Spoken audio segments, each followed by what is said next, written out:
P T I اپنی سب سے بڑی اسٹرینتھ یعنی اپنی قوت قرار دیتی ہے کہ جو بیرون ملک پاکستانی ہیں، اور اس میں ہمیں آپ کو اکثر موقع ملتا ہے ان پاکستانیوں سے بیرون ملک دورے کا. سب سے بڑا ان کا جو یہ سمجھتے ہیں ہماری اسٹرینتھ شمالی امریکہ، کینیڈا، برطانیہ، اس کے ساتھ ساتھ یورپ، پھر آسٹریلیا.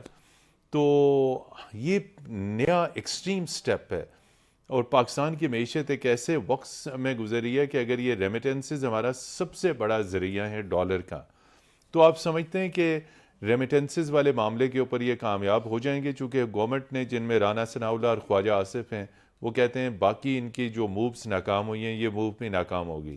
آپ کیسے دیکھتے ہیں اس کو؟ بڑا یہ اہم، اور ان کا میرا خیال جو خان صاحب کہتے تھے نا کہ آخری پتہ میرے پاس ہے، شاید یہی آخری پتہ ہے. خان صاحب پہ جو مان لیا ان کے ساتھ زیادتیاں ہوئی ہوں گی، ان پہ پرچے غلط ہوئے ہوں گے، ان کی پارٹی پہ ہوئے ہوں گے، وہ وہی والی منیر نیاز صاحب والی بات جو ہے نا، کچھ وہ کہتے تھے نا ان کو پنجابی کا جو ایک نظم ہے بڑی مشہور ہے زمانہ، کوئی شہر دے لوگ بھی ظالم سان کو سانو مرن دا شوق سی، کچھ مان اس پہ صادق آتی ہے، بالکل پکی آتے ہیں کہ کچھ اسٹیبلشمنٹ بھی تھوڑی سی ان کے ساتھ وہ تھی، انفیئر کہہ لیں یا برحم کہہ لیں یا زیادتی والی بات کہہ لیں، کچھ انہوں نے بھی کسر نہیں چھوڑی. مطلب ہے انہوں نے بھی پورے موقع دیے اپنے آپ کو ڈبونے میں. ہاں وہی ہے نا، بندہ اپنی غلطیوں کی وجہ سے ہمیشہ ڈوبتا ہوتا ہے، یہ بلیم دوسروں کو کرتا ہے. میں اپنی غلطی کبھی مانوں گا تھوڑی مانوں گا کہ میں اس غلطی کی وجہ سے میرے ساتھ مسئلہ ہوا ہے. اب پرابلم یہ ہے کہ خان صاحب یہ پہلے بھی ایک دفعہ یہ بات کہہ چکے ہیں، ماضی میں بھی اس طرح کی انہوں نے چیزیں کی ہیں کہ انہوں نے بل جلائے تھے، بجلی کے بل جلائے 2014 میں انہوں نے کیے تھے کہ پیسے نہ دیں، بالکل ان کے گھر کی شاید بجلی بھی کٹ گئی تھی میرا خیال ہے، مجھے یاد پڑتا ہے اس وقت بڑے وہ مقدمات بھی درج ہوئے تھے، میم جو لطیفے بھی بنے تھے، اور کہ جناب خیر وہ لمبی کہانی ہے. اب خان صاحب دوبارہ اسی طرف آ رہے ہیں کیونکہ انہیں یہ فیل ہوا ہے کہ وہاں پہ جو اوورسیز پاکستانی اس کی بڑی جو تعداد ہے ان کو سپورٹ کر رہی ہے. اب اس کا امپیکٹ دیکھنا ہے، ایک پولیٹیکل دیکھ لیتے ہیں، ایک فائنینشیل دیکھ لیتے ہیں. ایک تو یہ کہ جتنے پاکستانی بھی پیسے بھیجتے ہیں موسٹلی میرا خیال 99% بینکنگ چینل کے، وہ یہ سوچ کے نہیں بھیجتے کہ اس سے ہمارا ملک چلیے. ذہن میں رکھیے گا، میں آپ کو ایک کامن سینس، بڑا عام نکتہ جی پلیز، میں اگر پاکستان سے باہر ہوں تو میں اگر یہاں پہ بیوی بچوں کو پیسے بھیج رہا ہوں یا ماں باپ کو بھیج رہا ہوں، میرے ذہن میں یہ چیز نہیں ہوتی کہ میں یہ پاکستان کو پیسے بھیج رہا ہوں. یہ میں آپ کو جنرل پرسپشن بتا رہا ہوں. سو ہر کوئی پیسے بھیجتا ہے، دنیا بھر میں بھیجتے ہیں، انڈیا میں 80 ارب ڈالر آتے ہیں، یہ بنگلہ دیشی سری لنکن بھیجتے ہیں. عام آدمی کے ذہن میں نہیں ہو رہا، نہ اس کو یہ پتا ہوتا. یہ بھی بتا دوں شاید ہو سکتا ہے سرکاری خزانے میں، اور اس کا نہیں، وہ اپنی فیملی کا فیملی کو بھیج رہا ہے، بلکہ شکر گزار فیل کرتا ہے کہ میری فیملی کے گھر پہ جا کے اچھے پیسے آ رہے ہیں، یہ پیسے گھر بیٹھے میں نے یہاں سے بھیجے ان کو مل گئے وہاں پہ. نمبر ایک تو چیز یہ دیکھنے والی ہے، کوئی بندہ یہ سوچ کے نہیں بھیج رہا. ہو سکتا ہے 5-10% 20% لوگوں کو ایون ریمیٹنسز کا پتہ ہو کہ یار اس سے ملک کی اکانومی، ملک کے لوگوں کو کتنا بڑا فائدہ ہوتا ہے، جو کہ ہوتا ہے، یہ بہت بڑا فائدہ کنٹریبیوشن. کیونکہ ڈالر اسٹیٹ کے پاس آتا ہے تو آپ کو لوکل کرنسی میں پیسے وہ، لیکن ہمیں ضرورت دنیا بھر میں سب سے زیادہ جو 2-4 چیزوں سے ڈالر آپ کو ملتا ہے، آپ کو ایکسپورٹ سے ملتا ہے، ٹورزم سے ملتا ہے، پلس آپ کو ریمیٹنس سے، یہ بڑے آپ کے ہیں. اچھا ڈالر اس لیے بھی ضروری ہے کہ انہیں ڈالروں کی بنیاد پہ ہم نے دنیا سے شاپنگ کرنی ہے جی، کہ ہمارے پاس اپنے فارن مشنز چلانے ہیں، ان کی پیمنٹس کرنی ہے، ہماری دفاعی خریداری ہے وہ کرنی ہے. اب ہو یہ رہا ہے کہ ہمارے ایکسپورٹ 30 بلین ڈالر کے ایکسپورٹ ہے، اور اتنے ہی میرا خیال ہے ہماری ریمیٹنس 60 بلین بنتا ہے. امپورٹ ہماری 80 ارب ڈالر تک گئی ہے، پھر بھی ہمیں لون شون امپورٹ بل ہمارا بڑا ہے. بالکل صحیح کہا. اچھا اب اس میں وہ جو خان صاحب چاہ رہے ہیں کہ لوگ پیسے نہیں بھیجیں گے تو ان کے گھر والے گھر کیسے چلائیں گے؟ وہ پتہ ہے اس کا کیا حل بتا رہے ہیں. وہ کہتے ہیں ہم یہ نہیں کہتے کہ پیسے نہ بھیجو، ہم کہتے ہیں بینکنگ چینل سے نہ بھیجو، اب ہنڈی کے ذریعے بھیجو. اس کے اوپر تو ایف اے ٹی ایف کا اسٹرانگ میں وہی آ رہا تھا.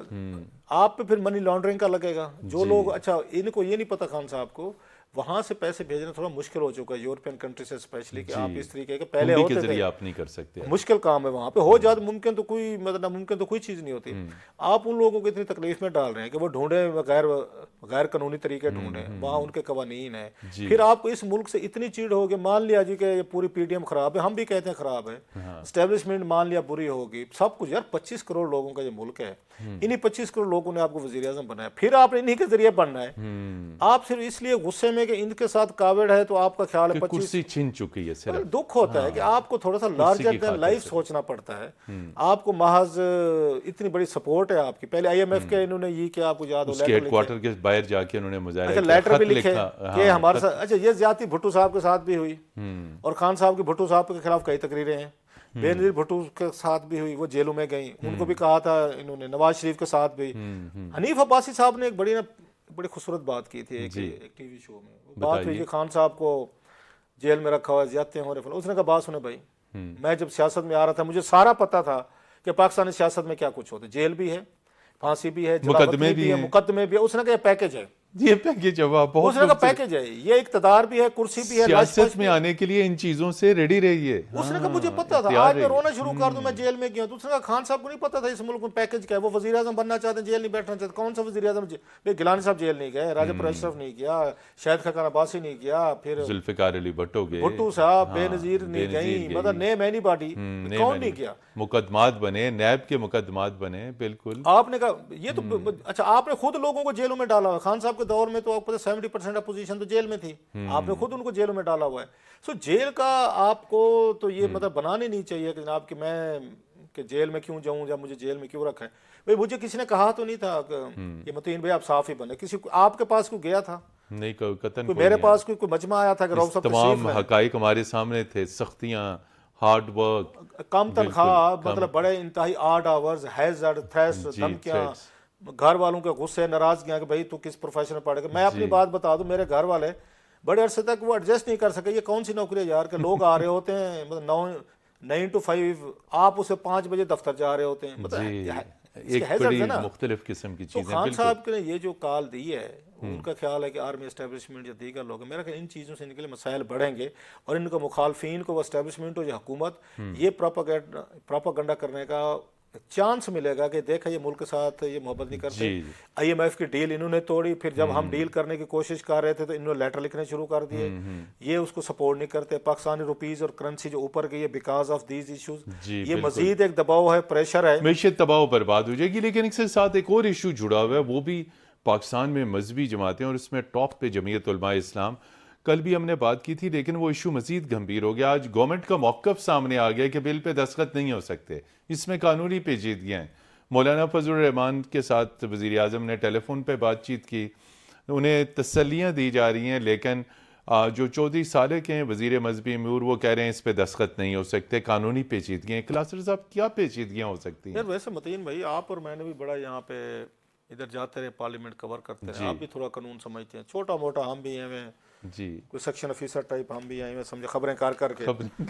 سوال یہ ہے کہ یہ قانونی پیچیدگیاں پارلیمنٹ کس چیز کے لیے ہوتی ہے؟ اب یہ مولانا کا سٹانس ٹھیک ہے، آپ بل آتا ہے سر، یا تو کیبنٹ لے کر، اچھا یہ حصہ تھا جو آپ نے پیکج بنایا تھا 26 آپ کی وہ ترمیم آئینی ترمیم کا، جو اس کا حصہ تھا. جی وہاں پہ کتنے لوگ بیٹھے ہیں سر پتہ ہے؟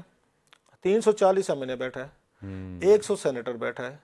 انہوں نے بیٹھ کے اس کو دیکھا، پڑھا، لکھا، پھر کمیٹیز میں کیا، وہاں سے انہوں نے منظوری دیکھی، جناب علی ایک ووٹ ڈالے اس میں، اور اس میں یہ ریلیجس ارکان پارلیمنٹ بھی شامل تھے، سارے تھے. پڑھنے پڑھانے کے بعد اپروول ہو گئی ہے. اب ان کو خیال آ گیا کہ جناب کہ یہ اس میں قانونی پچے ہو. بھائی پارلیمنٹ ہوتی کس کام کے لیے؟